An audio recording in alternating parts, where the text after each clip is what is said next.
Avira Women's Day special offer 50% off on IUI IVF valid till 8th March. Jaganmohan Reddy గారి కుటుంబ సభ్యులు కూడా జగన్మోహన్ రెడ్డి గారు ఓడిపోతారని చెప్తున్నారు. కుటుంబ సభ్యులు అప్పట్లో వికానందరెడ్డి గారు బయటకు పోయినప్పుడు ఆ రోజు కుటుంబ సభ్యులు బయటకు వెళ్ళింది. ఈరోజు షర్మిలమ్మ బయటకు వెళ్తే ఆమె కుటుంబ సభ్యురాలుగానే బయటకు వెళ్ళారు. వెళ్ళిన తర్వాత రాజకీయంగా ఒక లైన్ తీసుకున్నాక ఈరోజు అందులోనే ఒక పార్టీ, ఒక కాంగ్రెస్ పార్టీ నాయకురాలుగా ఇక్కడికి వచ్చారు. లైన్ తీసుకున్న పర్పస్ ఇక్కడ ప్రజలకు అన్యాయం జరుగుతుంది, ప్రజల కోసం నిలబడతా అనేది కదా. అవి అట్లయితే చంద్రబాబు చెప్పేవని నిజాలు కావాలా? మనం చంద్రబాబు చెప్పేవని నిజాలు కావాలా? మనం మాట్లాడిందే నిజమైతే అట్లాంటప్పుడు చంద్రబాబు నాయుడు మించిన వాళ్ళు ఎవరు ఉంటారు? మన మాటలే నిజం అనుకుంటే, మనం ఎంత గట్టిగా మాట్లాడితే అది నిజం అవుతుంది అనుకుంటే, చంద్రబాబు నాయుడు నుంచి గట్టిగా అరవగలిగిన వాళ్ళు ఎవరు? ఆ గొంతును 10,000 రెట్లు పెంచి వినిపించగలిగిన ఆ మీడియాని తట్టుకునే శక్తి పదే వాళ్ళు పంప్ చేస్తుంది ఏంటంటే సొంత చెల్లిని కాపాడలేకపోయారు, సొంత చెల్లిని కన్విన్స్ చేయలేకపోయారు, సొంత చెల్లి ఆయన డెవలప్మెంట్ చేస్తుంది అని బిలీవ్ చేయట్లేదు. రాష్ట్ర ప్రజలు ఎందుకు బిలీవ్ చేయాలి, ఎలా బిలీవ్ చేయాలి? అది ఎవరు అడగాల్సింది? మీరు అడిగితే బాగానే ఉంటుంది. చంద్రబాబు నాయుడు అది అడగాల్సిన అవసరం లేదు. ఆయన స్ట్రైట్ ఒకటే 14-19 మధ్య ఇది చేశానని చెప్పచ్చు. ఈరోజు మళ్ళీ మేము వస్తే ఇది చేస్తామని చెప్పచ్చు. లేదా 14-19 మధ్య నేను ఇది చేసినది ఈయన తీసేశాడు, నేను వచ్చి ఇంతకంటే చేస్తానని చెప్పచ్చు. ఆయన అనట్లా. ఆయన చూపించాల్సింది ఎక్కడ ఆయన ఫెయిల్యూర్ కనపడుతుందంటే, ఆయన ఇదిగో మీ చెల్లెలకు చేయలే, స్టేట్కి ఏం చేస్తామంటున్నారు. అది మీరు అడిగితే బాగుంటుంది, ఒక కామన్ మ్యాన్ అడిగితే బాగుంటుంది, సమాధానం ఇస్తాం. ఆయన పొలిటీషియన్, అందులోనూ 14 ఏళ్ళు సీఎంగా ఉన్న వ్యక్తి, ఓ పార్టీ అధ్యక్షుడు. 95లో ఏ రీతిలో అయినా సరే వాళ్ళ మామని దించి ఇంకో పద్ధతిలో వచ్చి అప్పటి నుంచి కబ్జా చేసిన పార్టీ కావచ్చు, ఏదైనా కావచ్చు, తనే అధ్యక్షుడిగా కొనసాగుతున్నారు. ఆయనకు చెప్పడానికి ఏం లేదా? ఆయన ఈ మాట అనవేంది? ఇంట్లో వాళ్ళు ఇంకోటో రకరకాల కారణాల వల్ల ఒక్కొక్క లైన్. నేను చంద్రబాబు నాయుడు గారు అన్నది చెప్పట్లా, షర్మిల గారు క్లెయిమ్ చేస్తున్నారు. అవును, ఆమె అన్నది మాటలు రిపీట్ చేస్తుంది. చిలక పలుకుల్లాగా చంద్రబాబు నాయుడు గారి స్క్రిప్ట్ రాయిస్తే అది మాట్లాడుతున్నారు. కుటుంబ సభ్యుల నుంచే ఆయనకి ఇబ్బందికర పరిస్థితులు తలెత్తుతున్నాయి కదా. ఒక పద్మవ్యూహంలో ఉన్నట్టుంది ఈ రోజు జగన్మోహన్ రెడ్డి. ఇవన్నీ చిన్న దూదిపింజల్లాగా అట్లా క్రియేట్ చేసిన మేఘాలు లాంటివి పక్కకు పాసింగ్ క్లౌడ్స్ వస్తున్నాయి పోతున్నాయి. క్లియర్ చేసిన వాళ్ళు వాళ్ళ దీంట్లోనే మీరు టోన్ చూడండి. ఈరోజు మాట్లాడట్లేదు అనేది. ఎప్పుడు ఏది కావాలనో దానికి ఆర్కెస్ట్రాలో తీసినట్టు అది తీస్తున్నారు, దడదడదడ కొడుతున్నారు.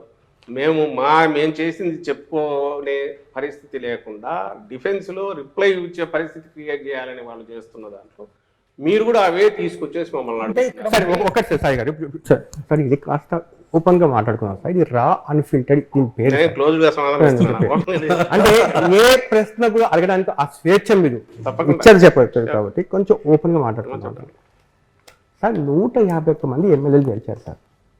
ఈ 151 మంది ఎమ్మెల్యేలకు అవసరమైనప్పుడల్లా సీఎం అపాయింట్మెంట్ దొరుకుతుందా సార్? కాస్త మనసు మీద చేపెట్టుకుని చెప్పండి సార్ ఆ విషయం. ఎన్నిసార్లు ఈ 5 years లో 151 మందికి కూడా అపాయింట్మెంట్ దొరికింది, ఇన్నిసార్లు దొరికింది అని చెప్పడానికి? ఒక్కొక్కరు 10 సార్లు 15 సార్లు అసెంబ్లీ ఉన్నప్పుడు అయితే రోజంతా కలుస్తూనే ఉంటారు. నేను అడుగుతాను, నేను ఒకటి, జాఫర్, నువ్వు ఒకప్పుడు జాఫర్ రిపోర్టర్గా ఉన్న జాఫర్కు ఇప్పుడు ఒక దీన్ని నడుపుతున్నావు, ఒక టీం ఉంటుంది.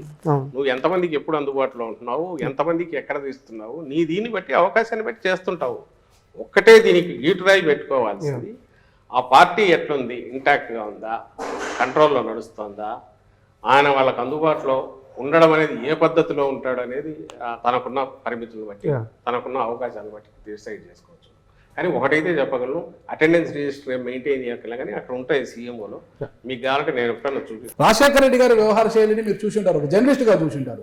ప్రభుత్వంలో కీలకమైన పదవులు ఉంటూ మీరు ఈరోజు జగన్మోహన్ రెడ్డి గారి దగ్గర తీశారు.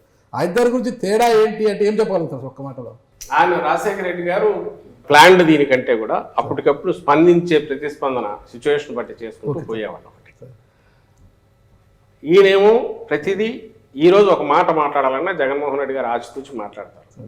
ఎందుకంటే నెక్స్ట్ 5 years తర్వాత ఎవరన్నా అడిగినా కూడా దానికి నేను సమాధానం ఇవ్వాల్సి ఉంటుంది అనే ఉద్దేశంతో జాగ్రత్తగా మాట్లాడతాను. పబ్లిక్ దీనికి సంబంధించిన వీఆర్ ఆన్సరబుల్ టు 5 crores వీటికి సంబంధించి. కాబట్టి ఒక పార్టీ అధినేతగా నేను ఎట్లా మూవ్ కావాలనే దాంట్లో చాలా ఆచితూచి వ్యవహరిస్తారు. మిగిలిన వాటిలో కూడా ఒక కమిట్మెంట్ ఏదైనా ఇస్తే దాన్ని ఇది కాకూడదు, ఆచితూచి మాట్లాడాలనేది ఈయనకుంటుంది. అది వాస్తవం సార్. ఇప్పుడు తీసుకుంటే ఒకే పార్టీలోనే మీరు తీసుకుంటే ఇప్పుడు ఒక నియోజకవర్గంలో కంటిన్యూ కావాలి, ఎందుకంటే మధ్యలో అయితే ఇబ్బంది వస్తుంది, దాని వేరే మీనింగ్ వస్తుంది. ఆ రోజు ఆయన ఉన్న పరిస్థితి, తను డిఫరెంట్ ఫేజెస్ దాటుకుంటూ వచ్చినందువల్ల ప్రతిదీ హిస్టరీలో కలిసిపోతే ఫైనల్ వచ్చేసరికి ఒక ఎవాల్వ్డ్ రాజశేఖర రెడ్డి గారు, అందులోనూ ఆయన మాటల్లోనే చెప్పాలంటే పాదయాత్ర తర్వాత వచ్చిన రాజశేఖర రెడ్డి గారు, డిఫరెంట్ రాజశేఖర రెడ్డి గారు వచ్చారు. ఈ బాధ్యత మొత్తం తండ్రి హఠాత్తుగా చనిపోవడంతో జగన్మోహన్ రెడ్డి గారి మీద సడన్గా పడింది. ఈయన తన తండ్రి డిఫరెంట్ ఫేజెస్ చూసిన తర్వాత ఒక మాటను మళ్ళీ వెనక్కి తీసుకోవడానికి ఎట్లా అవుతుంది, ఒక మాట కమిట్ అయ్యాక వచ్చే తర్వాత వచ్చే ఇబ్బందులు ఇవన్నీ చూశారు కాబట్టి ప్రతి స్టెప్ దగ్గర ఆ రోజు పార్టీ పెట్టిన రోజు నుంచి ఈ రోజు వరకు కూడా అతి తక్కువ మాత్రమే ఆయన ఎక్స్ప్లెనేషన్ ఇవ్వాల్సిన పరిస్థితులు వచ్చుంటాయి, మీకు తెలుస్తుంది. ఇవన్నీ ఈ తక్కువ టైంలో ఈయన సాధించడానికి కారణం ఈయనకున్న పట్టుదల లేక ఏకాగ్రత కారణం కావచ్చు. దాంతో వచ్చే షూడ్నెస్ ఒకటి ఈయనకుంది. అది ఓ లీడర్ కావాల్సింది. ఈరోజు పార్టీని బతికిస్తుంది. స్టేట్ కూడా హోప్ అయింది దాని నుంచి.